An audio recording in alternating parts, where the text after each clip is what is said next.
Welcome back to This is a Commander channel, where this is a Commander channel, and today I'm going to talk about Commander, Tough Rules, and Cool Interactions, episode 90. Today's episode is going to take a look at one of the newly spoiled cards from the upcoming Commander Masters precons, and that card is the creature Sparkshaper Visionary, and it has an effect that is similar to the equipment that we got a little while back called Luxior Giada's Gift, and I did a whole episode on Luxior in Tough Rules and Cool Interactions episode 14, so do check down below for that link to that video if you haven't seen it. But for this episode, I'm going to cover a few things that I didn't mention in that episode. When looking at the comprehensive rules, the area covering Planeswalkers is in section 306, and the area covering loyalty abilities is section 606. So let's begin by reading what Sparkshaper Visionary does. The Visionary says, at the beginning of combat on your turn, choose any number of target Planeswalkers you control. Until end of turn, they become 3/3 blue bird creatures with flying, hexproof, and whenever this creature deals combat damage to a player, scry 1. And then you can see that there's also some reminder text that says they're no longer Planeswalkers, loyalty abilities can still be activated. So that little reminder text is something that I did cover in the previous video when talking about Luxior, and how even a permanent that isn't a Planeswalker can still activate loyalty abilities, and their payment of adding or removing loyalty counters accordingly will still happen. So in this case, with the Visionary, them becoming bird creatures and losing their Planeswalker type will still let them keep their loyalty abilities, as long as nobody is using something like a flashed out Humility. Now, one important thing to note is that the Visionary's ability does happen at the beginning of combat, but them no longer being Planeswalkers and now just creatures doesn't change the when part of activating their loyalty abilities. They are a type of activated ability, but the game has special rules for these activated abilities, and they cannot be done at what we typically refer to as instant speed. Comprehensive Rules section 606.3 states that a player may activate a loyalty ability of a permanent they control anytime they have priority and the stack is empty during a main phase of their turn, but only if no player has previously activated a loyalty ability of that permanent that turn. This means that you cannot use the Visionary to, say, animate your Garruk Unleashed, and then before damage is dealt in combat, activate his +1 ability to give himself +3/+3 and trample. You would have to wait and use their abilities during your post-combat main phase.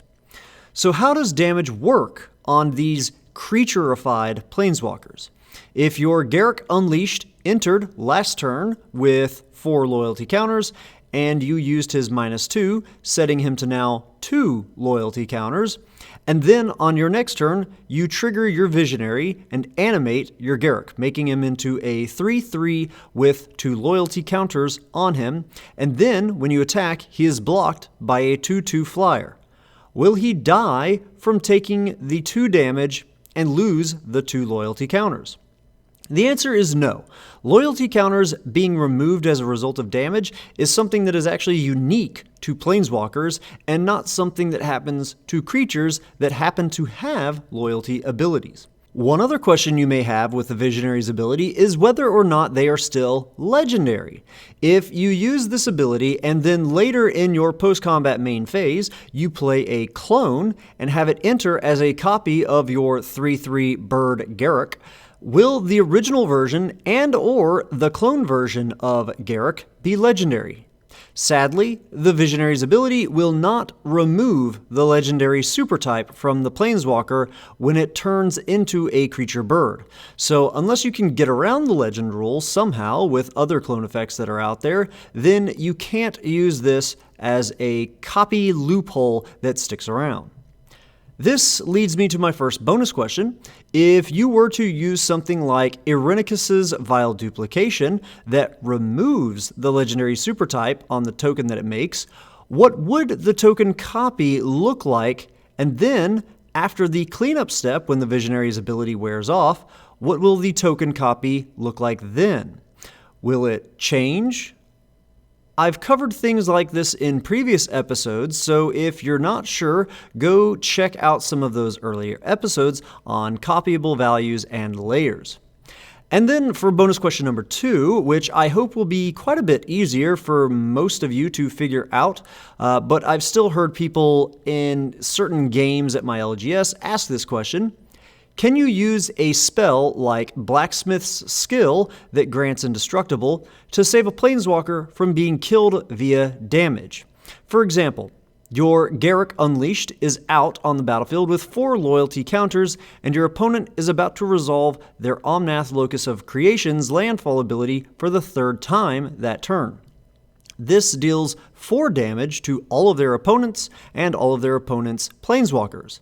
It doesn't target, so the hexproof from the Blacksmith skill won't save it, but will it gaining Indestructible save it from the ability resolving and dealing 4 damage? Why or why not? Alright, so for those of you who are still listening, here is bonus question number 3. This is actually, I didn't have this in my original script. I'm actually not doing this with a script, but as I was editing this and I got to the bonus question about the clone thing, it got me thinking that some people may not know how this works. So what if you did use the visionary ability to animate your Garruk into a 3/3 bird creature, so it's now a Planeswalker-less creature, and you have the clone enter as a copy of that? Would it enter with the loyalty abilities? That's something I'm curious to see what you guys think of as to whether or not it'll enter with those loyalty counters. Will it enter with the loyalty abilities? Will it enter with the counters? What will it have? What will it not have? Okay, and now I am done with the video again. Back to editing more.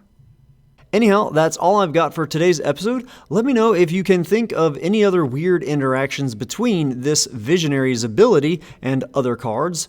The weirdness of animating Planeswalkers, things like, enchantments. What if you put a creature aura onto one? What happens, at instep when the ability wears off? Those kind of things. So let me know if you have any other questions. I'll answer those down in the comments below. As always, I hope that all of you have found this video to be entertaining, at least, and I hope that a few of you have even learned something about the crazy rules in this great game of Magic. Have a good one. Ta-ta.